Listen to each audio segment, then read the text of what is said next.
Olá, está começando o programa Trabalho Legal. Para esse mês de novembro, preparamos uma série de reportagens muito interessantes. Uma delas é sobre equidade racial no trabalho. Dados do IBGE de 2020 mostram que a população negra encontra maiores obstáculos para conseguir um emprego formal e, quando consegue, recebe até 31% menos que pessoas brancas. Isso porque a promoção da equidade racial ainda enfrenta obstáculos complexos, como preconceitos e estereótipos arraigados na sociedade. Estudo mostra que representatividade de pessoas negras em cargos de liderança ainda é baixo. Às vezes a gente leva uma bofetada, mas no dia seguinte a gente acorda e parte para uma nova jornada de trabalho. E você vai ver também.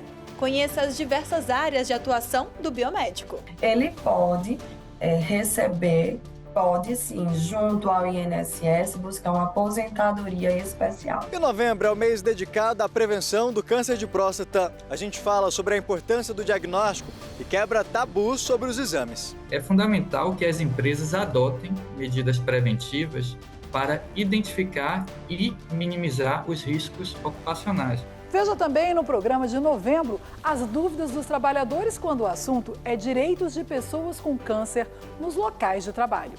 Se eu tiver com câncer, eu posso ser demitido? O Trabalho Legal já começou.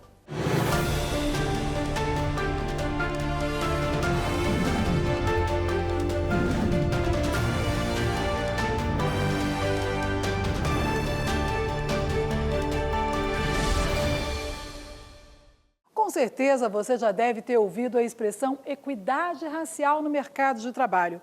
Quando falamos isso, estamos nos referindo a um princípio básico que garanta que todas as pessoas tenham as mesmas oportunidades, tratamento justo e reconhecimento, independentemente da sua origem étnico-racial, nos seus locais de trabalho. Hoje, vamos conhecer uma história diferente, a história de uma mulher negra que venceu o preconceito e mostrou que, mesmo com dados tão alarmantes, é possível ver mulheres negras em locais de destaque no mundo do trabalho. A reportagem é da Samanta Peçanha. Basília Rodrigues, jornalista com 17 anos de carreira. Há 5, trocou o rádio pela televisão e apresenta um programa em um canal de notícias de grande audiência no Brasil e é analista de política. A voz conhecida de muitos ganhou um rosto, um cabelo e uma cor com a mudança. Ser uma mulher negra e estar em um lugar de destaque trouxe desafios. Hoje na televisão eu represento a maior parte da população brasileira.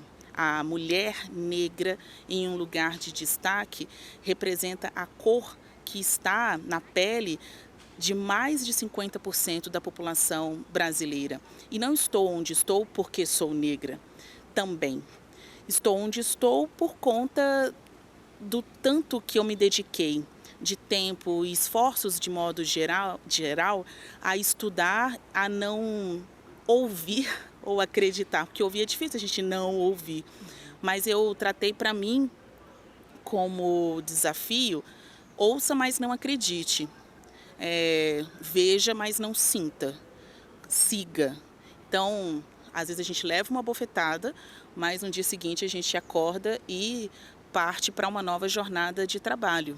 A edição 2023-2024 do Perfil Social, Racial e de Gênero das 1.100 maiores empresas do Brasil do Instituto Ethos mostra que existe um nível de diversidade muito maior nos cargos de entrada das firmas, enquanto em posições de liderança esse índice cai drasticamente, principalmente quando falamos da população negra. Mais uma vez, nessa 7ª edição, a gente verifica que há um gap entre o que a gente tem como população brasileira, que é 56% formada por pessoas negras, nas empresas, em especial nas posições executivas, a gente não tem essa mesma representatividade. As pessoas negras nesses espaços, e aí quando a gente pensa especialmente nos espaços, nas posições executivas de diretoria, vice-presidência das empresas, a gente tem 10% de homens negros, 3,4% de mulheres negras está bastante distante dessa nossa realidade social. Estudo mostra que representatividade de pessoas negras em cargos de liderança ainda é baixo,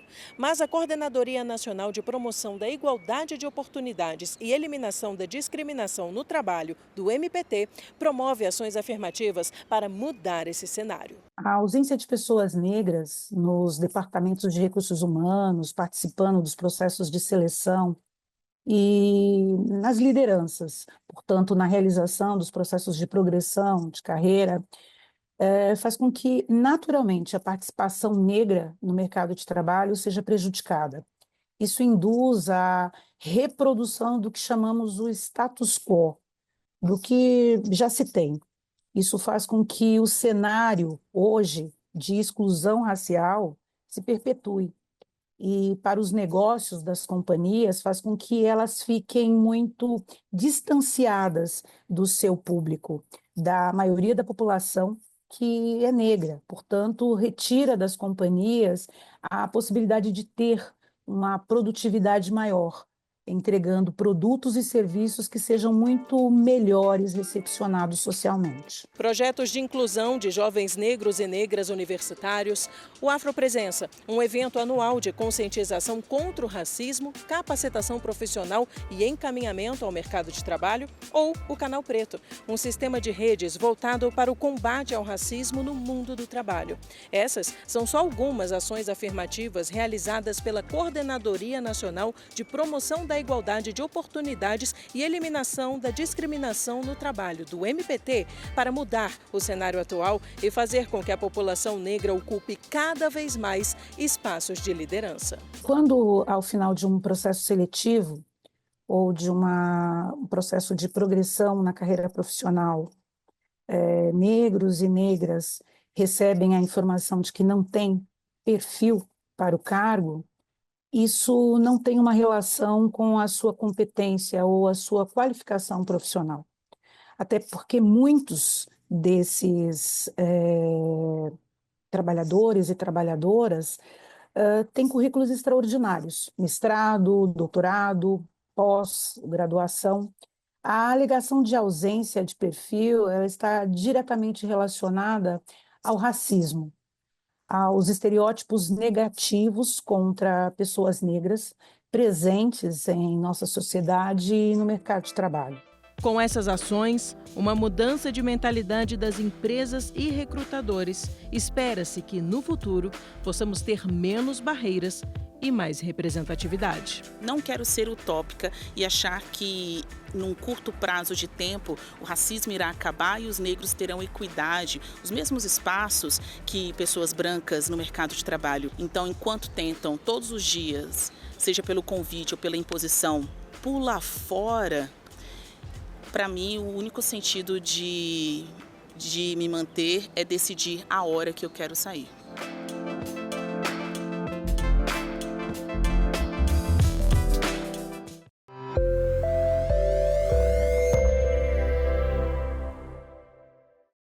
Nós vimos na reportagem da Samantha que a equidade racial no mercado de trabalho existe quando as pessoas têm as mesmas oportunidades, tratamento justo. O Estatuto da Igualdade, que foi fruto de movimentos de negros organizados, em seu artigo 39 diz que o poder público deve promover ações que assegurem a igualdade de oportunidades no mercado de trabalho para a população negra, inclusive mediante a implementação de medidas visando a promoção da igualdade nas contratações do setor público e das empresas e organizações privadas. Para falarmos exatamente sobre isso, nós conversamos agora com o Procurador do Trabalho e diretor legislativo da Associação Nacional dos Procuradoras e Procuradoras do Trabalho, Thiago Ranieri, e com a Rafa Santana, que é fundadora da IARAS, uma consultoria de carreiras dedicada a apoiar mulheres negras no mercado de trabalho. Primeiro, eu quero agradecê-la pela presença aqui no nosso estúdio, Rafa. Muito obrigada. E também agradecer aqui o procurador, que, embora não esteja em Brasília, atendeu ao nosso convite. Obrigada, doutor Thiago. Eu que agradeço o convite, é sempre uma honra, um prazer, sobretudo tratar desse tema que é tão caro para o Ministério Público do Trabalho e também para a minha pessoa. Doutor Thiago, eu já começo aqui trazendo essa reportagem que a gente acabou de ver, de um grande exemplo de uma pessoa, de uma mulher negra que conseguiu se posicionar bem e permanecer no mercado de trabalho. Por que eu falo se posicionar e permanecer? Porque a gente sabe que o problema das mulheres negras, das pessoas negras no mercado de trabalho, não é só o ingresso, é a permanência, não é isso? Realmente é um tema muito caro à nossa sociedade. Ainda não vivemos uma democracia racial e isso reflete também no mercado formal de trabalho.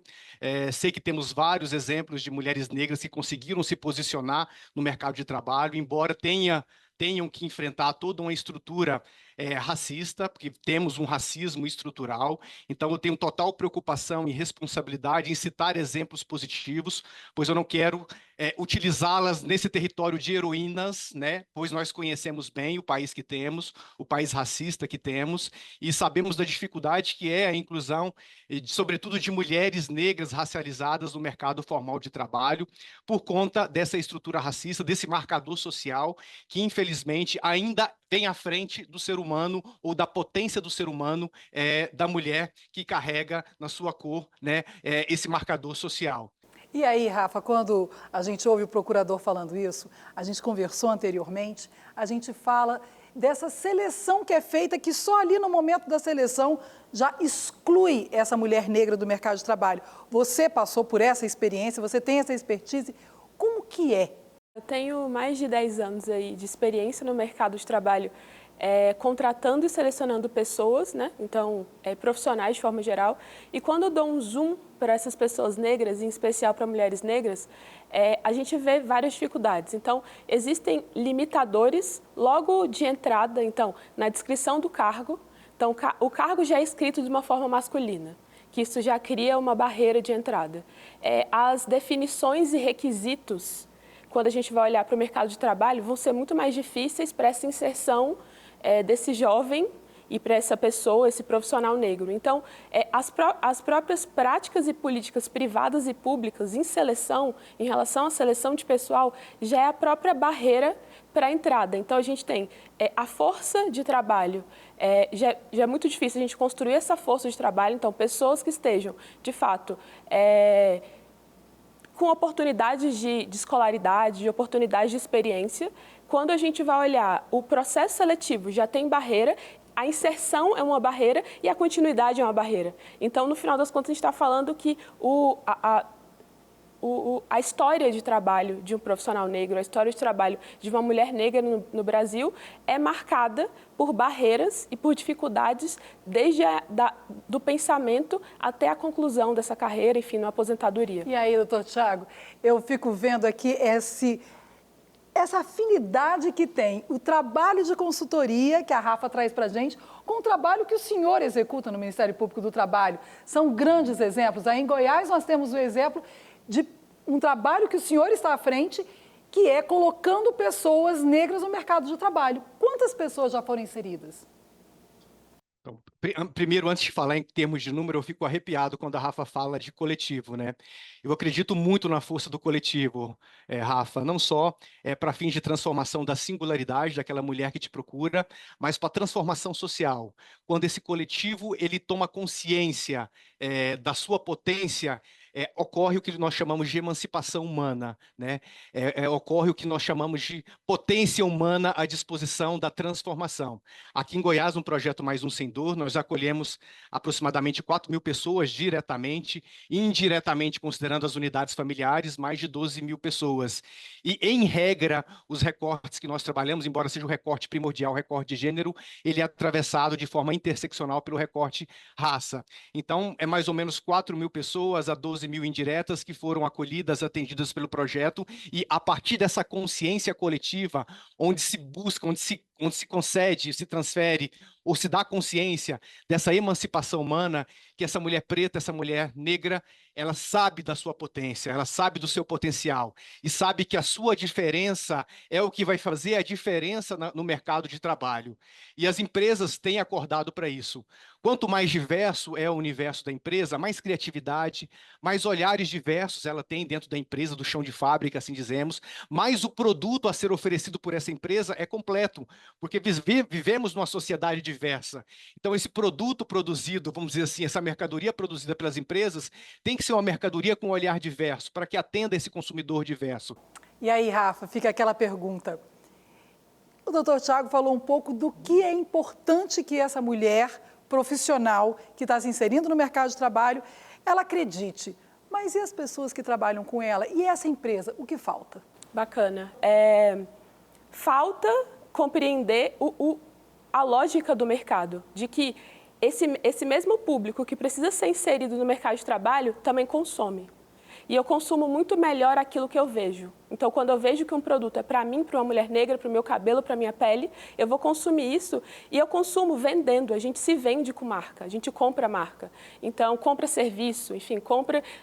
a lógica de influenciadores está aí para afirmar o quanto que o marketing, o quanto que a venda faz sentido. Então, precisa, sim, respeito à individualidade, precisa sim compreender de que esse indivíduo, ele sabe coisas e está vendo por uma perspectiva diferente de você. Então, quando eu coloco uma pessoa periférica, uma mulher trans, dentro de uma reunião de vendas, de marca de produto, ela vai conseguir criticar o negócio que você, pessoa que está no topo da pirâmide, não consegue.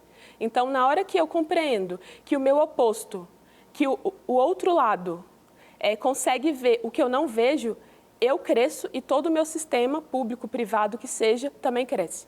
Nossa, que beleza ouvir isso.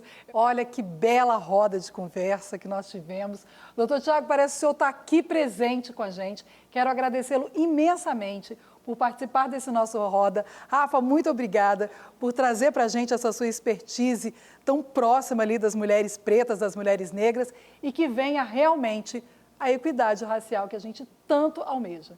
Muito obrigada pela presença de vocês. Muito obrigada. Obrigada, doutor.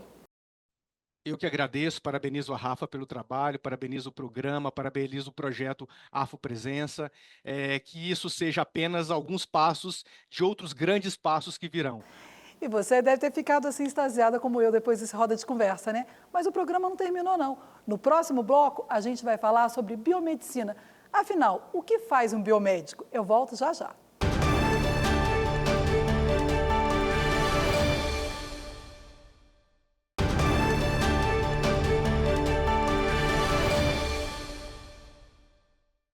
De novembro é o dia do biomédico. Esse profissional que estuda doenças humanas, suas causas, como combatê-las e também micro-organismos causadores de enfermidades.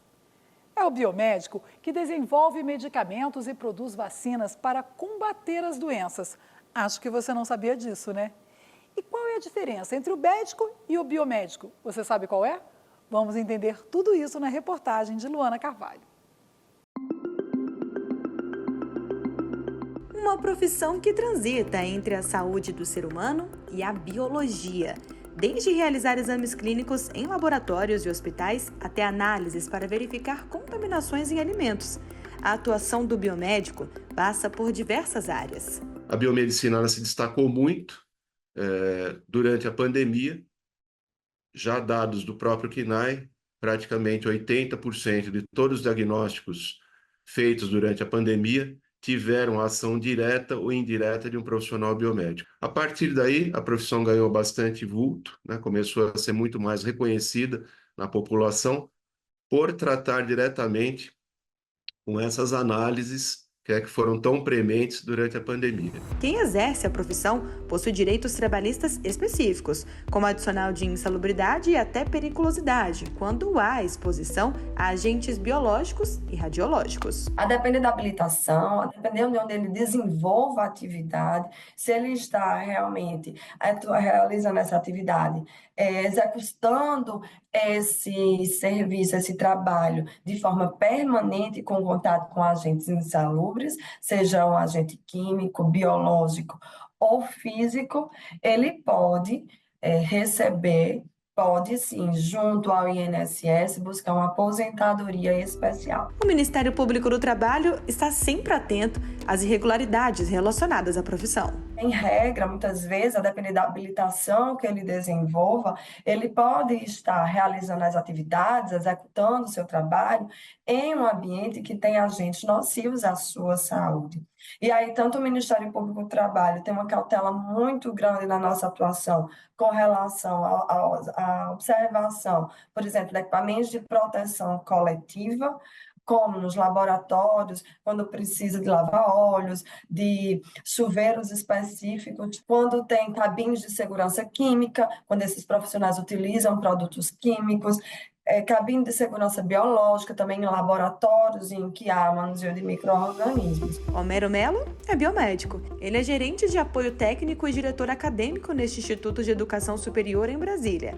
O currículo dele é extenso. Possui experiência em gestão de serviços de diagnóstico por imagem e análises clínicas, por exemplo. Durante a nossa conversa, ele relatou um dos maiores desafios vividos na trajetória profissional. Trabalhei com pacientes, inclusive pediátricos, oriundos da Cracolândia, lá de São Paulo. Então, eram pacientes extremamente difíceis e complexos, com malformações cerebrais, inclusive também, impactados pelo uso de drogas, né, cujas mães, né, eram dependentes químicas e os bebês nasciam com alterações neurológicas. E a satisfação pela profissão é visível.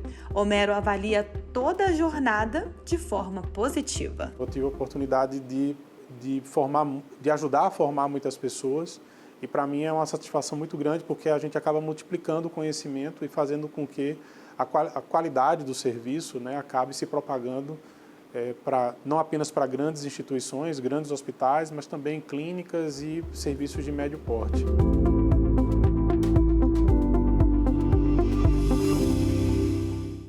Ainda falando de saúde, nesse mês temos o Novembro Azul, que é uma campanha realizada no mundo inteiro durante todo o mês de novembro para conscientizar os homens sobre a importância da prevenção e do diagnóstico precoce do câncer de próstata. O câncer é um fator de saúde pública mundial. De acordo com especialistas, estima-se que para o triênio 2023-2025 são esperados 704 mil casos novos de câncer no Brasil. E o câncer de próstata está no topo da lista. Existem estudos, inclusive, que explicam que o câncer de próstata pode estar relacionado ao tipo de trabalho que a pessoa desempenha. Vamos ver que profissões são essas na reportagem de Maicon Leão.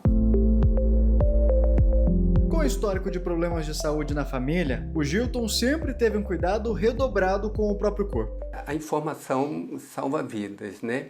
E o câncer de próstata, diferente de outro tipo de câncer, ele não tem uma forma de você prevenir. Você busca na literatura médica como evitar o câncer. Só se você morrer cedo. Mas a rotina anual de exames permitiu um diagnóstico cedo e um tratamento rápido.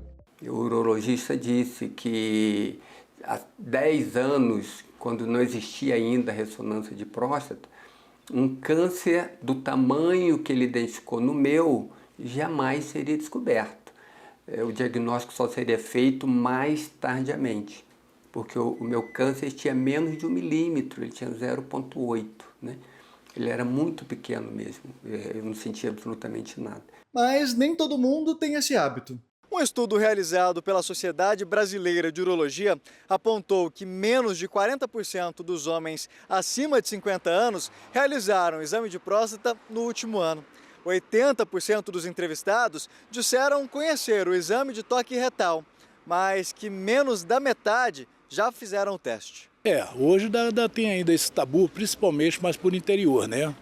Mas todo homem, a partir dos 40 anos, tem que fazer o exame, tem que se consultar, procurar um proctologista, um urologista e fazer o tratamento dele, porque isso também mata. Existem estudos que explicam que o câncer de próstata pode estar relacionado ao trabalho.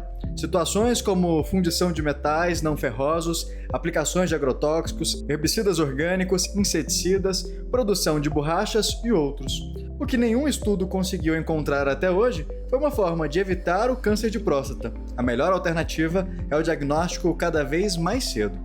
O câncer de próstata, na fase inicial, é uma doença traiçoeira. O paciente não sente sintomas e isso faz com que ele fique achando que está tudo bem.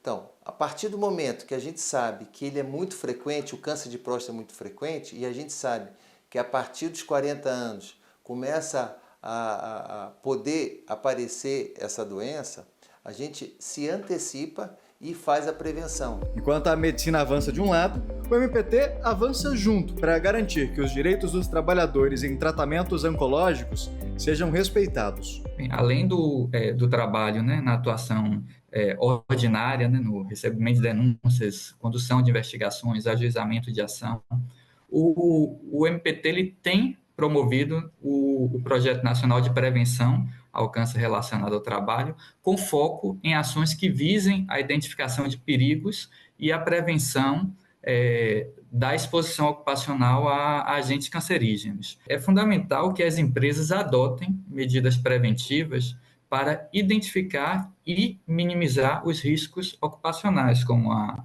realização de avaliações de risco no programa de gerenciamento de riscos e a implementação de ações efetivas de controle médico de saúde ocupacional. Além disso, as empresas elas devem garantir um ambiente de trabalho que previna a discriminação e a dispensa discriminatória de qualquer trabalhador ou trabalhadora que enfrente o câncer ou qualquer outra doença, promovendo um clima de inclusão e respeito.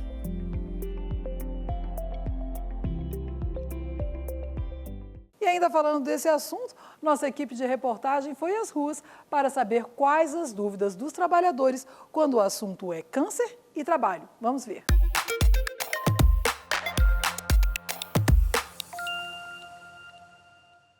Se eu tiver com câncer, eu posso ser demitido? Se esse câncer foi desenvolvido em razão de uma exposição no trabalho, esse trabalhador ele está acometido de uma doença do trabalho, por isso ele não pode ser mandado embora, em razão, né, em razão da garantia da estabilidade que ele tem no emprego pela doença que ele pegou trabalhando naquele determinado local. Algum tipo de câncer dá direito à aposentadoria? Os cânceres têm consequências diferentes, né? Então, por exemplo, um câncer de tireoide é um câncer relativamente simples de ser removido por meio da cirurgia, com um percentual de retorno do câncer muito pequeno. Então, é muito raro acontecer, por exemplo, uma aposentadoria em razão de câncer de tireoide. Mas determinados tipos de câncer podem sim gerar aposentadoria por invalidez, porque acaba não permitindo que o trabalhador consiga exercer, né, o seu labor normalmente. Então, casos mais avançados de câncer de pulmão ou o próprio mesotelioma, que é um câncer específico que acomete uma parte do pulmão, ou o câncer ósseo, que é um câncer muito dolorido, né, que causa muita dificuldade de movimentação, são hipóteses que podem sim gerar uma aposentadoria por invalidez. Pode trabalhar durante a quimioterapia? A quimioterapia é um tratamento e a gente sabe que muitas vezes é um tratamento muito debilitante, né? A pessoa fica muito fraca, enfim.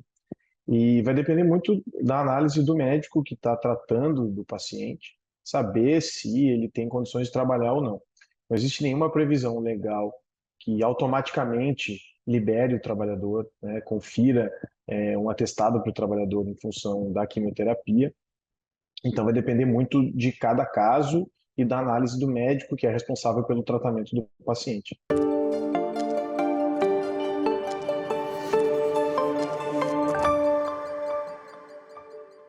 E olha quem está chegando aqui, Sabrine Menezes, tudo bem? Tudo bem, Madê? Tudo bom, pertinho do fim do ano, né? Quase acabando. Mas antes de acabar, conta pra gente o que bombou nas redes em outubro. Vou te contar sim, olha só. Nosso post recorde de engajamento, que alcançou mais de 54 mil contas, traz a condenação da Mercedes-Benz por assédio moral e pela discriminação a trabalhadores lesionados na fábrica localizada em Campinas, no estado de São Paulo. A multinacional deve pagar 40 milhões de reais em indenização a título de dano moral coletivo.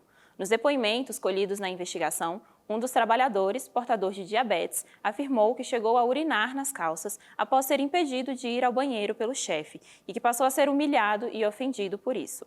Casos de discriminação racial também foram relatados e um dos trabalhadores afirma ter sido chamado de macaco após denunciar os casos de assédio. Outro post teve mais de 60 mil reproduções no Rios e destaca a condenação do Banco Santander ao pagamento de R$100 mil por danos morais coletivos pela prática de assédio moral organizacional, que é aquela conduta abusiva feita por palavras, comportamentos e gestos que ferem a dignidade do trabalhador e que é usada como método de gestão, seja para aumentar a produtividade ou para reduzir custos. A decisão do Tribunal Superior do Trabalho pela condenação atende a um recurso do Ministério Público do Trabalho em Pernambuco, que comprovou no processo o comportamento de um superintendente do banco que expunha os trabalhadores e impunha metas abusivas. Denúncias de assédio moral podem ser feitas no site do MPT, mpt.mp.br, na aba Denuncie. E se você ainda não acompanha a gente no Instagram, é hora de conhecer o perfil oficial do MPT e ficar por dentro. Vem interagir com a gente, curtir, comentar, salvar e compartilhar as postagens no endereço que aparece aqui. Por hoje é isso, Madei. Obrigada, Sabrine. Nossa, 60 mil esse post, hein? Foi o quê? Um Reels? Foi um Reels no nosso Instagram. E foi só uma foto? Só uma foto. Tá vendo? Você também pode participar. E assim nos despedimos de vocês, me despeço de você, Sabrine. A gente fica por aqui. Continue seguindo o MPT nas redes sociais, acessem a página no YouTube e revejam outros programas. Até o nosso próximo encontro. Tchau. Tchau, Sabrine. Tchau, Madei. Tchau, tchau.